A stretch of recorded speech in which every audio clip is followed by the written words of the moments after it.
محترم حاضرین جلسہ، اللہ تبارک و تعالی نے ہم کو اور آپ سب کو ایک ساتھ جڑنے کی اور جڑ کر دین کی بات کہنے اور سننے کی توفیق عطا فرمائی۔ اتنی اچھی باتیں آپ حضرات اتنے دیر سے سن رہے ہیں۔ اصل ہمارے یہاں پر آنے کا اور آج کے آنے کا جو مقصد ہے وہ یہ ہے کہ جو باتیں ہم سن رہے ہیں ان پر عمل کریں گے انشاءاللہ۔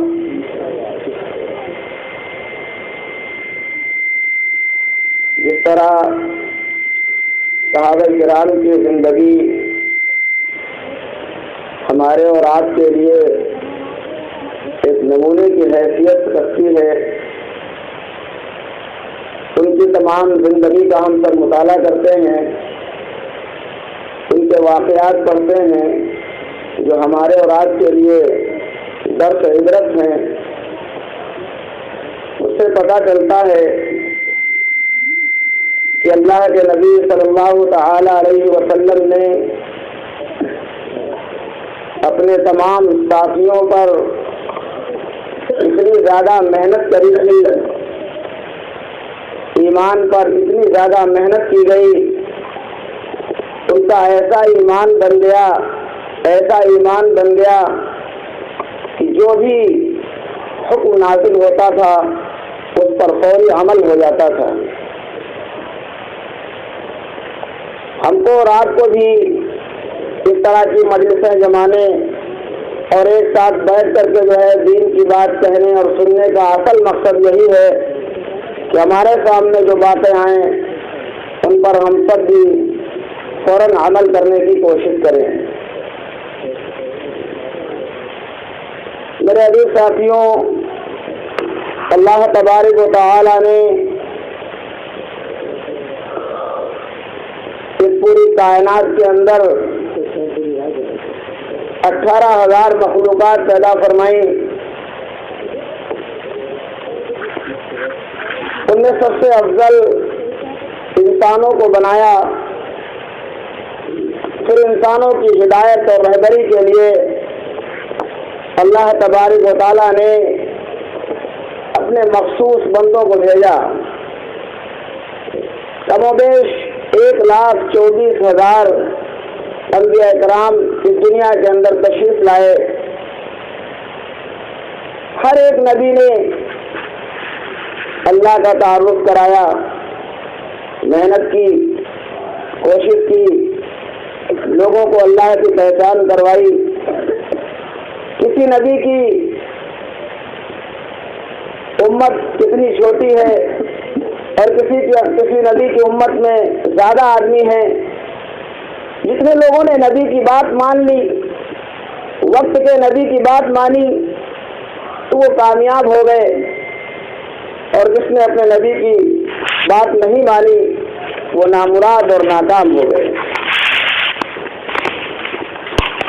اب کوئی نبی نہیں آئے گا، سب سے آخر میں ہمارے آپ کے آقا جناب محمد الرسول اللہ صلی اللہ علیہ وسلم اس دنیا میں تشریف لائے اور آپ پر نبوت کو ختم کر دیا گیا۔ ابھی جب تک دنیا باقی رہے گی، پوری دنیا کے اندر رہنے والی انسانیت کی ہدایت اور رہنمائی کے ذمہ دار اللہ تبارک و تعالیٰ نے اس امت کو بنایا ہے۔ احادیث سے پتہ چلتا ہے حجۃ الوداع کے موقع پر جناب محمد الرسول اللہ صلی اللہ تعالی علیہ وسلم نے قرآن کی آیت پڑھی، الیوم اکملت لکم دینکم واتممت علیکم۔ یہ قرآن کی آیت پڑھی اور تمام کے تمام حاضرین کو یہ بتا دیا کہ آج کے دن دین مکمل ہو گیا ہے، شریعت مکمل ہو گئی، دین مکمل ہو گیا۔ اس وقت صحابہ کرام کی تعداد کم و بیش 1.25 لاکھ کے قریب تھی۔ اللہ کے نبی صلی اللہ تعالی علیہ وسلم نے سب کے سامنے یہ بات واضح کر دی کہ جتنے بھی لوگ یہاں پر حاضر ہیں اب ان کی یہ ذمہ داری بنتی ہے اس شریعت کو، ان تمام احکامات کو، اس پورے دین کو ان لوگوں تک پہنچانا ہے جو یہاں پر حاضر نہیں ہیں۔ تمام کے تمام صحابہ کرام اپنا سب کچھ قربان کر دیا، اپنے گھر بار کو چھوڑ دیا، بیوی بچوں کو چھوڑ کر چلے گئے، اور جہاں تک جو جا سکا اس نے اعلاء کلمت اللہ کے لیے محنت کی، دین کی اشاعت کے لیے اس نے محنت کری۔ آج پتہ چلتا ہے کہ اگر کوئی آدمی بیٹھے پتہ لگائے کہ مدینے میں کتنے صحابہ کرام کی قبریں موجود ہیں، 10,000 صحابہ کرام کی قبریں مدینے میں آپ کو ملیں گی۔ اندازہ لگاؤ مکے کے اندر مسجد حرام میں ایک نماز کا ثواب 1,00,000 نمازوں کے برابر ملتا ہے۔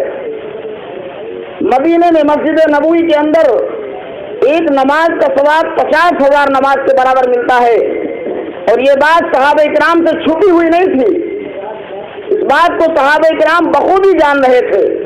اتنا بڑا ثواب چھوڑ کر کے اور جو گاؤں اور دیہاتوں کے اندر اور دوسرے شہروں کے اندر اور دوسرے ملکوں کے اندر آخر در در کی ٹھوکریں کھانے کے لیے کیوں چلے گئے؟